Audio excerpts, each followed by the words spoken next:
Assalamualaikum. Kira-kira 2 tahun dulu, saya ingat ada satu video yang kira macam viral lah.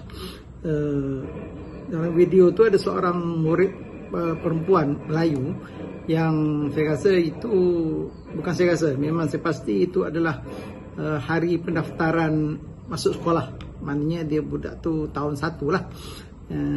Apabila dia wartawan interview, dia menjawab dalam bahasa Inggeris dengan fasihnya, dengan slang lagi lah.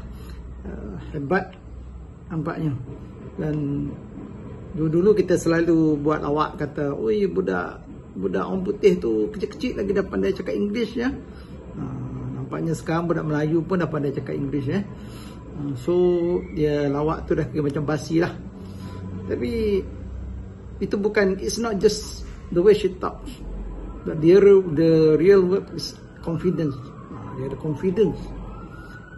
Budak sekarang kan. Okay. Ini bab saya. Saya ingat saya lah, ayat yang pertama yang saya boleh bercakap dalam bahasa Inggeris yang agak panjang lah. IU tu biasalah. Sebenarnya hafal. Please teacher, may I go out? Please teacher, may I go out ni zaman dulu power ayat tu.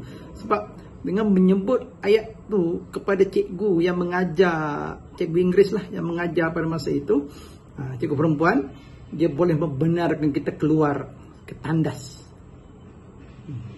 Dan kalau cikgu lelaki pula, dia tukar kepada please sir, may I go out? Well, everything seems to be okay. Sehinggalah saya naik darjah, macam pandai sikit lah. Saya fikir, saya tahu tandas dalam bahasa Inggeris toilet. Saya ingat dalam ayat please teacher, may I go out, atau please sir, may I go out ni tak ada perkataan tandas. Itu saya heran tu. Lepas tu macam mana cikgu boleh pergi ke tandas Tapi sebenarnya dalam lama-lama saya boleh fikirlah, sebenarnya di situ ada maksud kesopanan ditanam di situ. Sebab kita tak sebut toilet, kita tak sebut tandas lah. Sebab apabila toilet, tandas itu dia sinonim dengan perkataan kotor. Yalah, itu zaman dulu. Kita go out, kita memang nak pergi tandas. Sekolah saya dulu tepi sungai ya, masa sekolah rendah tu. Tapi kan zaman sekarang kalau may I go out, dulu memang kalau nak keluar memang betul sakit perut ataupun nak terkencing. Zaman dulu lah. Zaman sekarang kalau may I go out tu banyaklah aktiviti lain yang dilakukan yang kira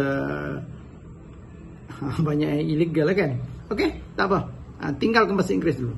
Sebenarnya saya nak bercakap tentang kepentingan bahasa, kepentingan mengetahui bahasa lain selain daripada bahasa ibunda kita. Tak payah pergi jauh. Ini bahasa-bahasa yang bangsa sekitar kita sudahlah. Di Malaysia ini. Cuba perhatikan, kita akan dengar banyak komen-komen yang bernada, saya panggil sini bernada seronok. Bernada seronok apabila kita mendengar orang bukan Melayu bercakap atau menyanyi bahasa Melayu dengan fasih atau berceramah dengan ayat-ayat yang teratur. Seronok dengar. Saya tak nak komen lah yang bunyi telo, yang contohnya macam terburu-buru disebut sebagai terbulu-bulu.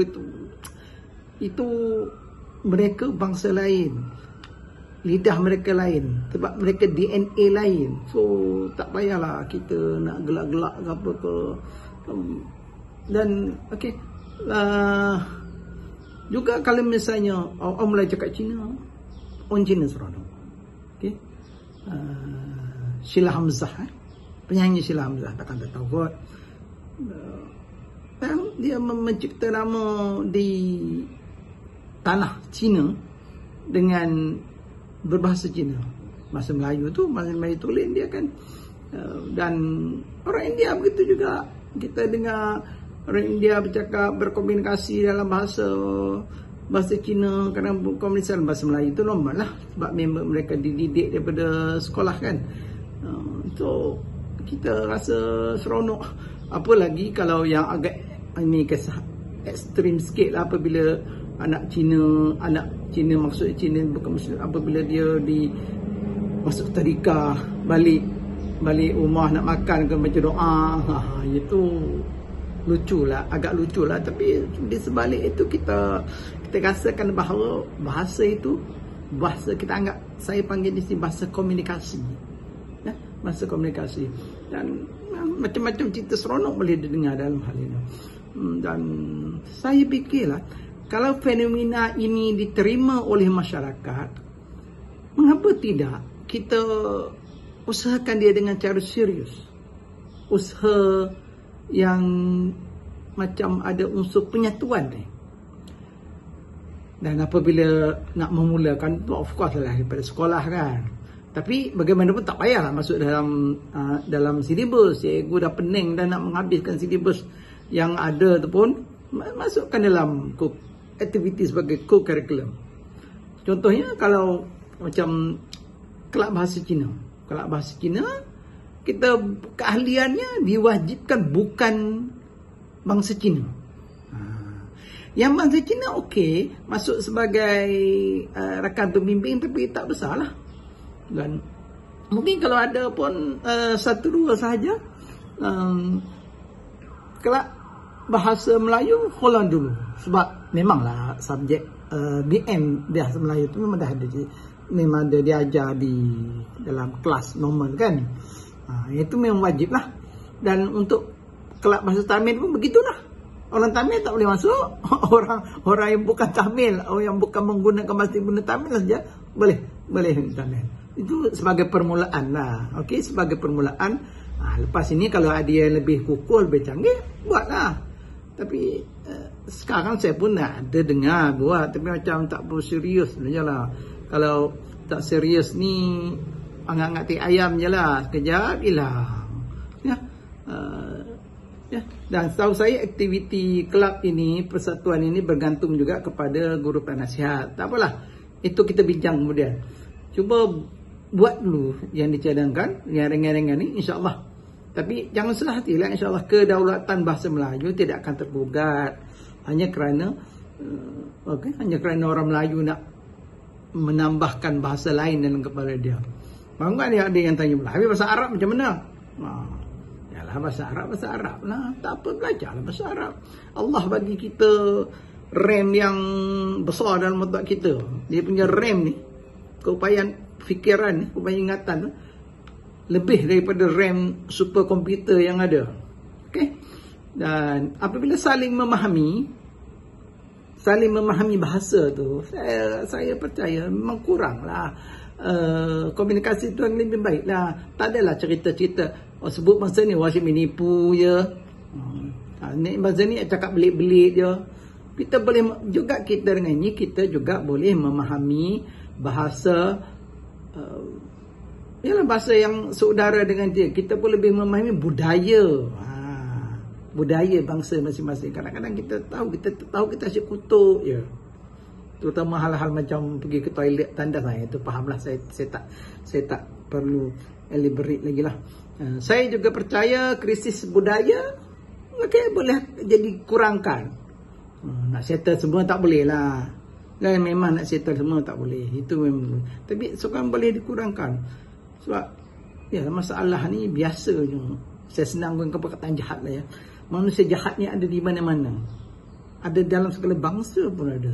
Jahat ini tidak mempunyai identiti, dia tidak tersekat. Orang kata dia tidak mempunyai identiti agama, identiti bangsa. Semua agama cakap agama, tapi dia kona kot lain pula. Dan juga bangsa lah. Untuk orang Islam, ni syarah untuk orang Islam lah, kerja dakwah pun lagi senang tau. Betul. Kerja dakwah lagi senang. Sebab kita boleh bercakap, kita boleh berkomunikasi, kita boleh memahamkan lagi dengan cara yang lebih mendalam kepada orang-orang bukan Islam. Ingat kan ada ayat yang katakan Allah mencipta berbagai bahasa untuk kamu berkenal-kenalan. Saya tak erti lah nak explain panjang lah, tapi itu ayat Quran ke hadis lah. Tapi memang ayat tu memang ada ya. Okey. Sebelum saya tamat ni, saya pasal bahasa ni saya ada pengalaman sendiri jugalah. Ini real punya pengalaman tu. Sebab dulu pada masa saya mengajar di Perak, tak payah sebut sekolah, di utara Perak, saya ni selalu kena mengajar kelas peralihan ataupun dulu dikenali sebagai remove class. Saya tak tahu sekarang ni ada atau tidak lagi remove class itu. Saya rasa ada lagi kot. Bagi mereka yang tak tahu, mungkin generasi muda, remove class ini adalah kumpulan pelajar, kumpulan murid yang berasal daripada sekolah jenis kebangsaan Cina, sekolah jenis kebangsaan Tamil yang nak naik ke sekolah menengah kebangsaan biasa. Kita cakap senang sekolah Melayu lah, okay? Naik biasa. Tetapi mereka ini tidak boleh naik ke tingkatan 1 terus sebagaimana budak-budak Melayu normal yang lain. Mereka akan menjalani satu, saya gunakan istilah orientasi lah ya. Mereka menjalankan akan diletakkan dalam satu kelas, diorientasikan selama setahun, dinamakan remove class atau kelas peralihan. Saya mengajarlah tu. Dan pada masa saya mengajar, saya ingat dalam tahun lewat 80-an lah ya, kelas itu ada satu subjek dikenali sebagai amalan bahasa Malaysia. Amalan bahasa Malaysia ni bukan bahasa Malaysia tau. Dia amalan bahasa Malaysia. Bahasa Malaysia lain pula. Jadi amalan bahasa Malaysia ni banyak. Saya ingat dalam belas-belas jugalah dia punya subjek tu dalam 1 minggu. Okey. Maksudnya pelajar di situ ada berasal daripada sekolah jenis kebangsaan. Kalau pelajar Melayu daripada sekolah jenis kebangsaan pun memang kena masuk situ jugalah. Jadi pada ada pelajar Cina, ada pelajar India dalam tu. Pelajar Cina dan pelajar India ni dia kadang selalu, yang saya ingatlah peristiwa yang saya nak cakap, dia selalu cakap terbalik-terbalik lah. Saya ambil contoh hari itu, saya ambil contoh telur ayam. Saya ngajar apa tah, tapi telur ayam. Dia orang sama ada India atau Cina, dia cakap ayam telur, ayam telur. Okey. Kemudian pada satu hari itu saya rasa saya macam dah selalu dengar dia orang bercakap ni kepandai sikitlah. Boleh ajak-ajuk dia orang lah. Saya beritahu ayam telur, kalau lukislah di pembentang ayam telur so bulat, ini dalam bahasa Malaysia yang betul dipanggil telur ayam, bukan ayam telur. Saya tahu bahawa kamu semua cakap ayam telur tu sebab kamu terjemah direct daripada bahasa masing-masing. Contohnya kalau bahasa Cina, ayam telur ayam itu disebut sebagai, minta maaf ya kalau saya bersebut tak betul tapi bukan samalah, cetan. Ce tu ayam, tan tu telur. Sebab itu dia terjemah sebagai ayam telur. Kalau dalam bahasa Tamil, koli mutair. Koli mutair. Koli itu ayam, mutair itu telur. Sebab itu dia orang terjemah ayam telur. Bila bercakap lah ayam telur. Jadi saya cubalah explain kepada dia orang bagaimana saya dah lupa macam mana. Kalau nak sebut, kena sebut telur ayam yang bulat ni telur ayam. Faham tak? Dia cakap, satu kelas, faham, bagus. Saya pun apabila faham tu, saya pun macam naik seronok. Saya cuba nak further lagi lah saya punya keterangan. Jadi saya cakap, okey, sebenarnya awak boleh bercakap ayam telur, tetapi ayam itu ada istilah ayam telur. Awak tengok tak, kebetulan tepi sekolah kampung tu ada orang beli ayam banyak dalam kandang. Dia orang ada semua tengok. Ayam, dikatakan ayam telur tu ayam yang setiap hari mengeluarkan telur. Jadi pagi-pagi tuan telur tu akan pergi kutip. Tahu tak itu? Tahu, dia kata tahu. Itu istilah betul kita panggil ayam telur. ayam yang hasilnya dikutip telurnya setiap hari. Okey, kau ngam ya, kebetulan musim lah ni orang telur pun tak ada, kita kena eksport import daripada India tu. Okeylah, cerita lain. Okey.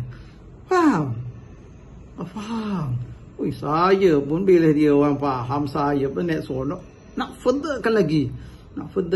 Sebab saya teringatlah ada yang telur, ada yang daging kan. So, kemudian okey, dapat satu lagi. Sekarang ada ayam yang tadi tu kita cakap ayam yang dibela untuk dikutip hasil telurnya. Ada satu lagi jenis ayam yang dipelihara tapi tidaklah dikutip telurnya sebab dia tidak bertelur. Siapa tahu kita panggil, tadi kita panggil ayam telur, sekarang siapa tahu apa ayam itu dikenali sebagai ayam apa sekarang? Satu kelas jawab, ayam jantan. Aduh, sakit kepala aku bah. Aduh. Yalah. Okeylah. Itu saja, dah melepek.